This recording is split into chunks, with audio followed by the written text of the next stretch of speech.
അങ്ങനെ 23-ാം തീയതി രാത്രി ആയപ്പോഴത്തേക്കും നമ്മൾ ഉണ്ണീശോയെ വീട്ടിലേക്ക് സ്വീകരിക്കാൻ വേണ്ടി എല്ലാവരും സെറ്റായിട്ടിരിക്കുകയാണ് കേട്ടോ. ക്യാപ്പൊക്കെ വെച്ച് റെഡ് ഉടുപ്പൊക്കെ ഇട്ട് സെറ്റായിക്കൊണ്ടിരിക്കുകയാണേ.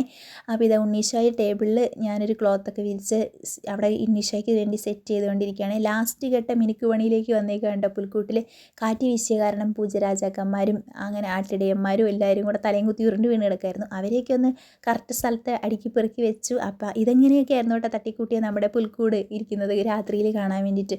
അങ്ങനെ ക്രിസ്മസ് അപ്പൂപ്പൻ വന്നു. ഇതാ അടുത്ത വീട്ടിൽ കൂടെയൊക്കെ ചാടിത്തുള്ളി അവർ കളിച്ചുകൊണ്ടിരിക്കുകയാണ്. അപ്പനും മക്കളും പോയിട്ടുണ്ടായിരുന്നു എല്ലായിടത്തും കാണാൻ വേണ്ടിയിട്ട്. അങ്ങനെ നമ്മുടെ വീട്ടിലേക്കും ക്രിസ്മസ് അപ്പൂപ്പൻ വന്നു. ഉണ്ണീശോയെ കൊണ്ടുവന്നു. ഷെയ്ക്കാൻ്റെയൊക്കെ കൊടുത്തു, മിഠായിയൊക്കെ കൊടുത്തു.